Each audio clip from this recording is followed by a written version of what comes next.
Thank you all for coming this Saturday afternoon. It's cold Saturday afternoon. Appreciate you being here with us here at Hillyer. This is the second of our solo artist conversations for this exhibition, Collecting Community Millennium Art Salon at 25. I'm Jarvis Dubois, one of the co-curators, along with Lauren Davison, who's out of town, out of the country. She couldn't be here with us today, but she sends her regards. So thank you, Tim, for coordinating, facilitating this discussion. Again, I'm Jarvis Dubois, a board member also of Millennium Art Salon, and this is our Millennium's second show here at Hillyer. We did one 2 years ago, a group show, and this one was, we were thankful to be able to mark our 25th anniversary here at the gallery. So we appreciate all the staff here for helping with that. I'll start, this is Rashad Ali Muhammad, and I'll start reading his statement as sort of a introduction and kind of a grounding for the piece that's in the show here on the back wall there, to the right of the entrance. So in his Finding the Light series, he confronts personal shadows and past traumas using art as a pathway to healing and growth. The piece, Can I Just Be Free, that's here in the show, emerged from a deeply vulnerable moment, a cancer scare that brought intense fear, anger, and reflection. Through this work, Rashad seeks to spark dialogue around these heavy, often unspoken experiences. By creating space for these conversations, he believes we can lift the weight of our suppressed emotions, allowing us to move with authenticity and freedom. So, You're a great writer. No, you are. That's a good statement. A good grounding for the piece too. So let's start with how I thought about this on the way here. Curious about how your art making started, and I'm thinking about that not so as you thought of yourself as an artist necessarily at the beginning, right? Mm-hmm. But when did you just start creating? How did that come about? I mean, always, Jarvis. No. Yeah. So I actually went to school I started in school for film. Mm-hmm. I wanted to do like advertising and music videos and stuff like that. Mm-hmm. But then the curriculum was I went to American University. Okay. Mm-hmm. So it was more so documentary based, and I was like, it's not as exciting as I wanted it to be. But then one of my electives was graphic design. And so once I started with there and learning the ins and outs of graphic design, I really recognized it as a way to be artistic, but then still, make a living. For sure. And so I went down that route. And so once I graduated and was in my career, I kind of got a little burnt out of, doing work for other people all the time. It's kind of draining. And then I was still doing freelance fashion photography on the side, but then working with people can also be a little away. Sure. So I was like, I need something just for myself, and so then I started painting, literally just to create a piece for my office at the time. Okay. It started with gold leaf and acrylics, and then that became like my signature at the time. So started with mixed media paintings, and then during the pandemic is when I switched fully to collaging, or mixed media collaging, and so. Yeah, it's kind of the quick thing. Tell me, Rashad, how did that come about? Like, folks were stuck in the house during the pandemic, trying different endeavors, right? Experimenting. So was it like the materials you had at hand that kind of spurned that sort of collaging? So it was two things. So I just came back at the end of 2019. We're all like, 2020 is going to be the year. God. It'll be out. So I came back, and then that kind of changed my perspective on my work. And so at the time, I was still painting. So I had this the last painting I actually did was like Bantu knots. And so I used like uncarved fabric for her body. Okay. And so then in college, we'd had this assignment, and this artist, graphic design student, she did this collaging, and I was like, I couldn't do that. And I was like, why can't I can't think that way. Okay. And so during the pandemic, it gave me time to slow down and stop and like, I can think that way. It's just a matter of what's my way of doing it. And so then I was picking up a lot of the materials around the house. I've always been into like environmental stewardship and like recycling and all these things and taking care of the planet. So I was like, well, how can I recycle these items around the house? Okay, right. That's kind of where I started with the faux flower petal thing that I do. So that's like the whole abstract side of my practice now. But it was really that, like, what's around the house? How can I recontextualize it and think about it in art making? So, right. Yeah. And I like the idea that you're upcycling or repurposing materials that you just have already at hand, right?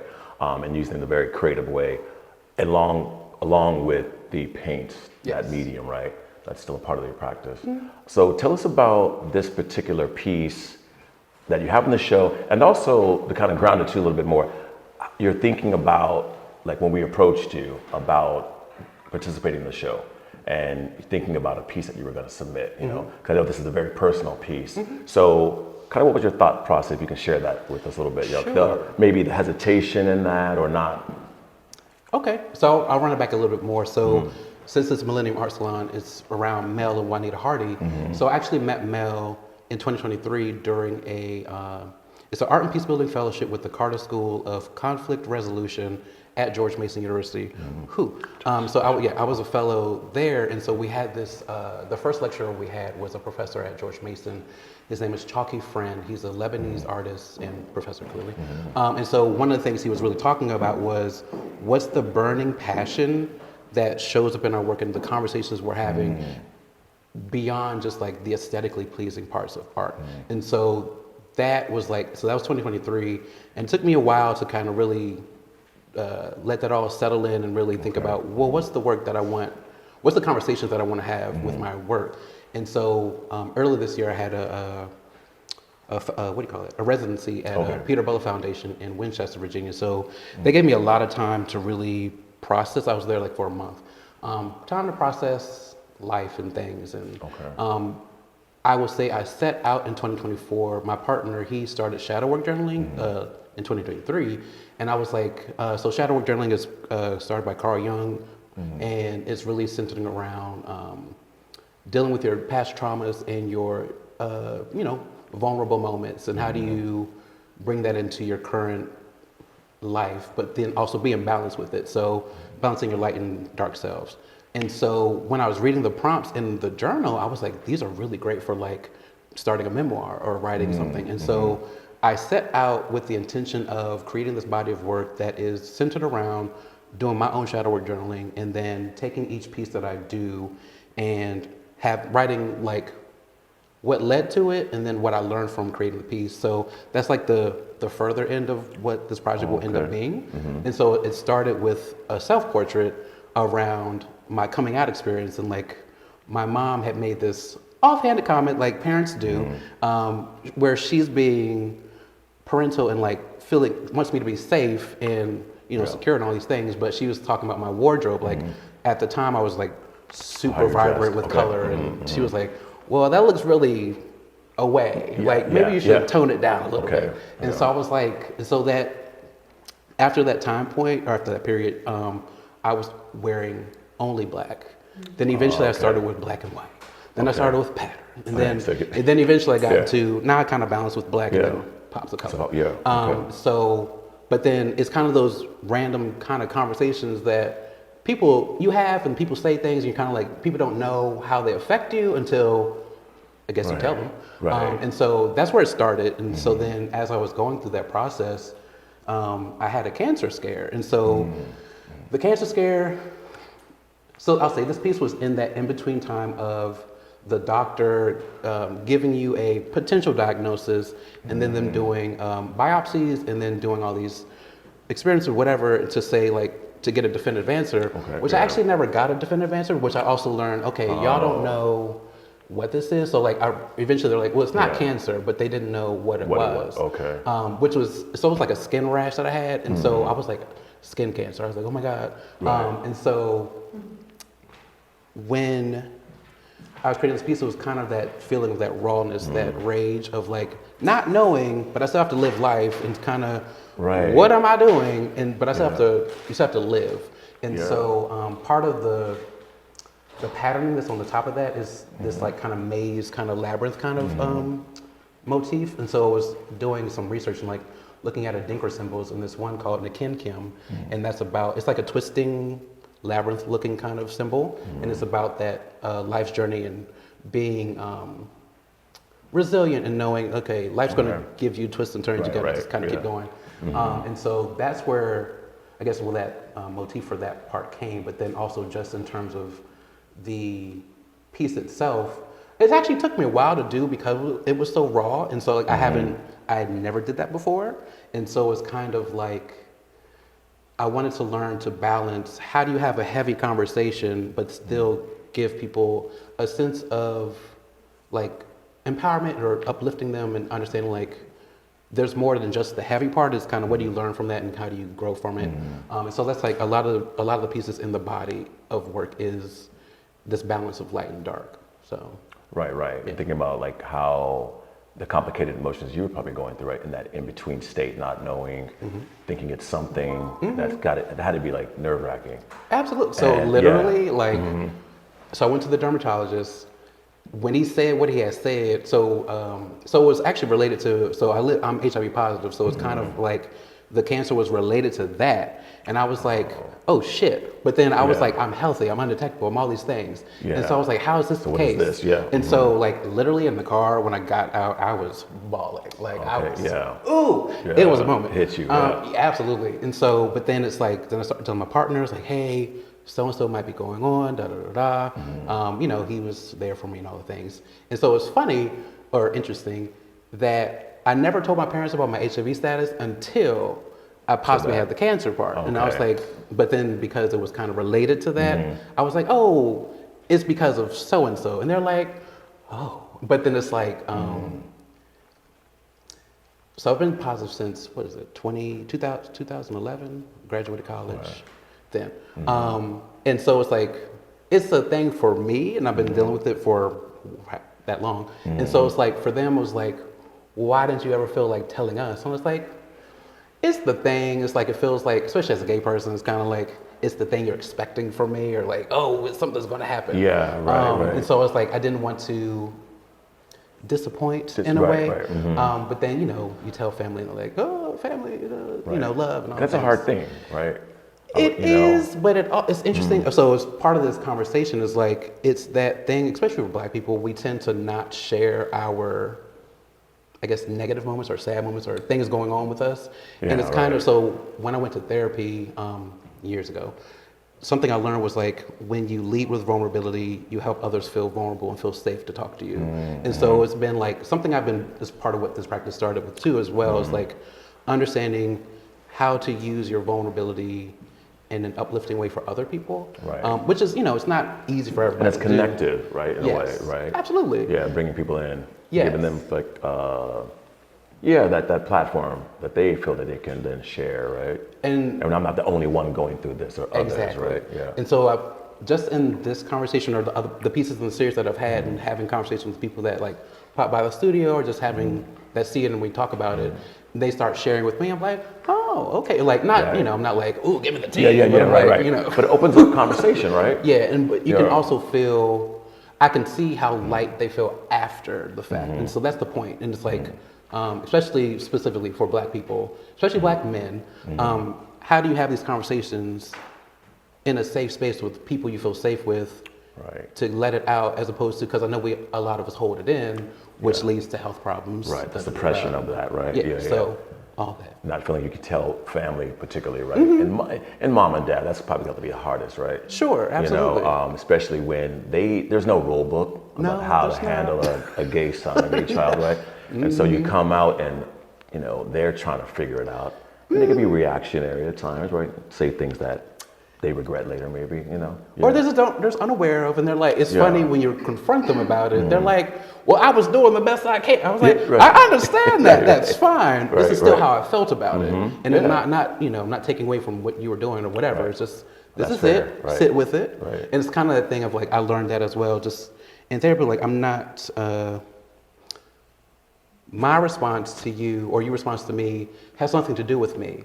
I can say what I say, and you can take it however you take it. I still said what I said, and that's your truth, right? That's my boundary. And like, okay, we go in that too. So, the truth will set you free. Sure, and I think, you know, that's part of the power of art, I believe, is opening up these conversations, providing a space, a platform for these conversations, though very tough, like you talked about in your statement, you know. So tell us a little bit more then how that is cathartic for you, you know, that the art making, the practice of that, right? Yeah, that's interesting. As you go through therapy and you're dealing with, you know, the health scares, relationships, what have you, you know, just life in general. Yeah, so it's interesting. I think so. The way my practice has been changing as a collage artist, I started doing this ripping technique. So literally I'm ripping things. And I like the rawness, the raw edge of it. That literally ripping paper is like, ooh, yay. That's it's right. like, Okay. I was like, ooh, Yeah. rip. And you just feel better. Right. But I say the interesting side is like, I think it's interesting sometimes to see when you're being intuitive and just letting whatever flow. It's interesting after the fact. It's like, oh, that's what I was doing. That's what I was talking about. I didn't realize what I was talking about until I see the final Right. piece. But And in the it's like- moment, you're not. In the aware, moment, right? I'm not always. I'll say specifically with this collection of work, I am intentional about what I'm creating, but then how it comes together is sometimes a little like, I don't know what it's going to be exactly. I have a vision, but then I just let it flow. And so it's kind of like, it's freeing in that context of like, I'm not really super in the emotion, but after the fact, it's also sitting with the emotion. So for instance, having this piece up in my studio, it took me a while to like get to this final product. It had probably like 4 iterations before it was actually, I figured this is finished. You kind of walked away like, Yeah, it's done. Okay. yeah. The first time I thought I was done, I looked at it, I was like, something's wrong, something's missing. I need something. And then I came back and did some more. No, that's not it. But I had to turn it around. But then also, because people were coming in, it was like, oh, this piece is, like, what is this piece about? I was not ready to have the conversation yet, because it was like the piece wasn't done, so I guess my feelings weren't done.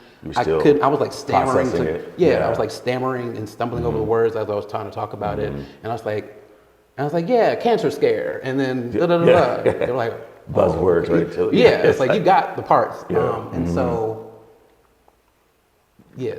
that's Okay. Yeah. No, that's good. Because I think about like, because I'm not an artist at all, never do it myself. But like thinking about when you're in that zone and you're ripping or you're with the paintbrush or you're chiseling or whatever it is, like you're not fully aware. Like you know what you're doing, right? But you may like zone out a bit. Yeah. And then you kind of walk away, come back to it and like, okay, add a little more of the green or the yellow, right? Or another layer of the paper or more of the red at the bottom. Like, you know, like you said, you didn't feel it was finished, so you're adding and... So okay, I'll go through like a little of the process. When I first started, I knew I wanted to do like a black and red piece. Okay. And so the first layer was literally just, it's all black and red. And I was drawing the maze kind of motif on top. And then I like to write in words of, what the feeling is or what I'm trying to get to. Oh, the text. So it's like there's text throughout that are, handwritten text. But then, so that was the first part. And then it got to, well, what am I trying to gain from this? So that's where the green came in. It was like, I thought of growth and colors that mean hope and change and growth. And so I started adding that in. And then I was like, I wanted to like dull it down because it wasn't fully, there are hopes, there are flashes of hope. But I don't want it to be like, it's hopeful, because it's not to a degree. But then that's when the maze layer on top came from. And so part of that maze layer is like, I was using like fragile stickers. There's actually images of my CAT scan that were used inside of that as well. And so it's like, in this new phase of my work and where it's going, it's really taking a lot of my personal stories and really putting them out there. And the way I collage, the way I love like just artwork is really if it's super detailed, it takes you multiple visits to like, what's all the things that are here? I love that. And so I'm bringing that into my work. And so it's like, I don't want you to just see it immediately. That's the thing. It's more of like, what is that thing that I'm seeing? Like, okay. And so I do that with a lot in this series of work. So it's really, until you fully get the conversation, you might not know, you might see it, but you might not. And so, and I'm fine with that. But you can take what you want from it, because I know some people take it as like black rage and like, which is that's an undercurrent, absolutely. And just letting our emotions out and release. But until you hear the full story, it's like, oh, okay. But yeah, so. And not even for me, like I get it. People might read it as rage, right? But not for me, it's like more this sort of release. It's cathartic. It's like, having a voice, being able to use it, yell out, scream out. And that's not necessarily in pain, but just catharsis. Yeah, just that release, right? Something you just said, I lost my train of thought, but I'm thinking about the flash of the yellow too. You mentioned like these moments of hope and like, life, and it's not just all bleak and dark, right? Right. Because the green is like, for me, fertility and like you said, growth, you know, nature. And the yellow for me is light. I reading that to me is Where like, do you see yellow? is that that not, or the It's like lime green? It's light lime green. It's Okay, more lime green, lime okay. green. So I was like, where do you see yellow? Yeah, right. Let me adjust my glasses. No, but for me, it's like more, I guess I'm reading it as, even that one, like as a lightning bolt, like I'm seeing these flashes, and for me, it reads as like light and inspiration, hope, and not, again, not all bleak. You got it. You know That's what I mean? exactly it. So it's interesting. Being that I have a graphic design background, I do a lot of color theory in my work. And I think about a lot of like, what are the choices I'm making? So that's very intentional. So I'm glad that you just And what the colors mean, right? Or what they may even mean together, right? Yes. Also, right? Oh, yeah. I'm thinking about kind of expanding on that a little bit. This show is based on community, you know, Mel and Wani Hardy, you know, 25 plus years, supporting local art scene, collecting themselves, donating to organizations. So the through line is like community, you know, and this group of artists being some of the older members that have been with the organization from day one, like E.J. Montgomery, who's here on the left, in the middle, the small print there and the one there, to folks like you, brand new to the organization, you know, some of the younger, not just necessarily younger, but you know, most of them are, like, you know, you and Olivia Bruce and Blake Pierre next to EJ there, Amari, the collage piece there and here. What does it mean for you? Well, two things. What does it mean for you for this idea of community, art community, right? And who, if you could talk a little about that, who is your community like here in DC area? You're my community. No. I got you. I'm part of that, yes. Community for me, it's interesting, the whole, like, just the journey of your art career and stuff like that. So starting out, actually it's funny, in 2020, I took, do you know Danielle Glosser? She did Client Razor. She no longer does it. Okay. But, Yeah. right. So I took her course and like just kind of ran through building my practice and where I wanted to go. And so one of the first thing, or I guess the final thing she said was, once the pandemic is over, get out here, go network, be at all the stuff, make sure your people know who you are, and da-da-da-da. Right. And so I took that to heart, and I've been out here. Right. And so that's making those connections, one with curators as well, but then also with fellow artists and like supporting each other. And so for me, community in that context is really having people to, one, you can bounce ideas off of, but then also you can see, it's so interesting to see people's growth, like Olivia, when she first started, to where she's like, I'm like, okay, girl, keep going. Like, I love to see what you're doing. Even Amari, like, you switching to collage. I was like, we were at the opening, I was like, I'm stealing that. I like that idea that you did. I'm taking it, do something too. I'm inspired. I'm inspired, absolutely. I'm influenced. So I think the community side is actually super important, especially in terms of like building your longevity as an artist. So like even just Mel and Juanita, like I know Juanita did a talk at the Umbrella Art Fair where I showed at, and they was talking about the art ecosystem and kind of, if you're not involved with the community, you wouldn't necessarily know where you can help or where you can flourish and what are all the different avenues to being an artist to be or can be, and outside of just being an artist, like art professionals, curators, gallerists, administrators, whatever the case may be. And so it's imperative really just to be involved, even in that context, just like doing artist talks. The first time I got invited to an artist talk, it was with Sheldon Scott at Woolly Mammoth Theater. It was 2016, 2017 for the Octoroon, and he did an exhibition around it. And so it's funny, a lot of the artists that were in there, I know now, but when they first were like, oh, do an artist talk, I first was like, yeah, I'll go. And then the day of, I was like, ooh, no, I can't make it. I don't know. Because I was like, really? So anxious about that, because that was my first time. Talk. Yeah, I missed it too. But then I learned just like how important it is just to be, not even just to be seen, but like be in those spaces and having those conversations.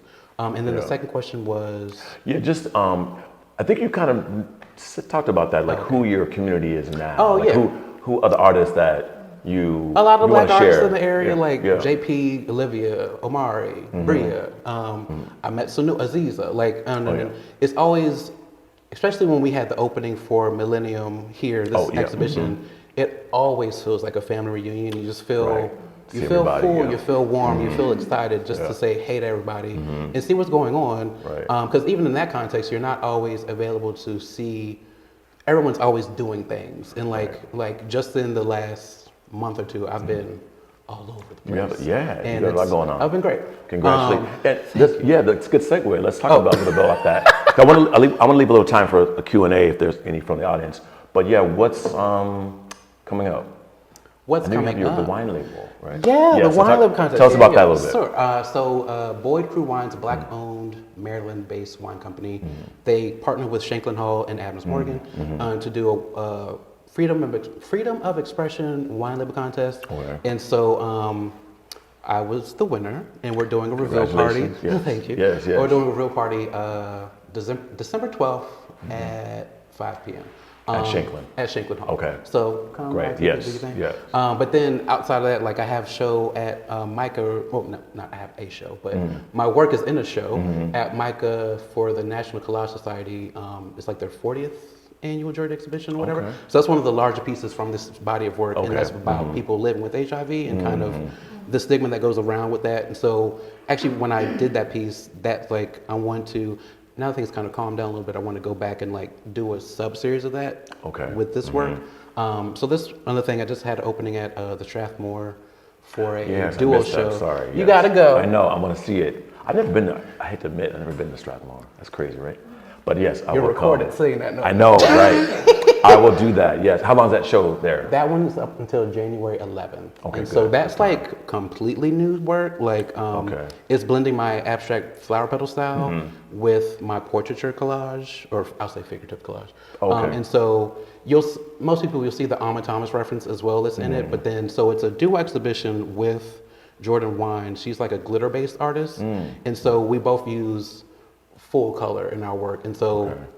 We both did their invitational gallery years before, and so it's kind of like them continue to help the artists that they work with continue to grow. And so this was so like for instance, the emerging gallery, the invitational gallery is like maybe half of this room size. Oh, okay. And then now we're both on the main floor. I have one full room, she has one full room, and then we have two like joined rooms. Okay. And so that's why it's called intersections. So basically bringing two artists how the work intersects. And is that a series they've done for a while? We are the inaugural. Okay. We are the Congratulations. first. Absolutely. Okay. I like it. Which we just found. I didn't realize that. She was like, "Yeah, it's the first time doing it." And that's January 11th. It ends January 11th. Okay. So go see it. Sometime. It is. So it's really rooted in African spirituality, but then so you'll see there's masks on top of portraits, but then it's like this veil between the physical realm and the spiritual realm, and how we're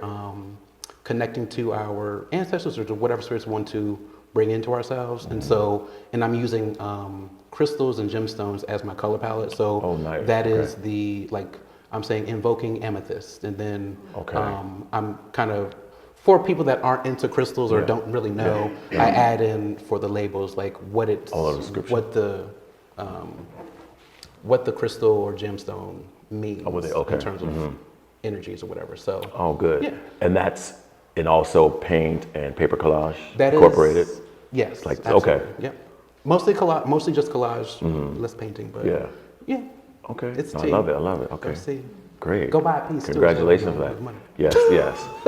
Yes. Thank you. And the plug here. The work here in this exhibition is also for sale. Have any questions? Let me know. But that's good to know about that show also. So definitely go check it out. Yeah. You have any question for me? What was the thought process in choosing the specific artist for this exhibition? I already know about I understand how curators flow things, but if you want to share that as well. Yeah, sure. So we thought initially, so Lauren and I thought we'd have a theme initially, right? But we thought it'd be more interesting and a goal of the show was to have new members join Millennium Art Salon. So we thought, let's not keep it to a tight, rigid theme, but open it up and just really have a display of these artists, current and new. So we wanted that mix, a variety of mediums, as you can see, prints, photo-based work, collage, painting, sculptural piece like with the Ziza Gibson Hunter there in the corner. So we wanted that, just that variety and show just like what artists are doing in 2024, you know, again, millennium artists and those that just newly joined. And that was one of the prerequisites, the only prerequisite for the submitting work for selection was to become a member, So as a way of for me, I've been on the board now for 15 years. Oh, okay. And one of my goals has always been to like, I'm sort of the exhibition, the art programming sort of, I've been tasked to do. So a goal has always been to bring in new artists. Well, thank you all for coming this afternoon with us. Thank you so much. Thank you. Thank you, Rashad. Yeah, thank you guys. Thank you.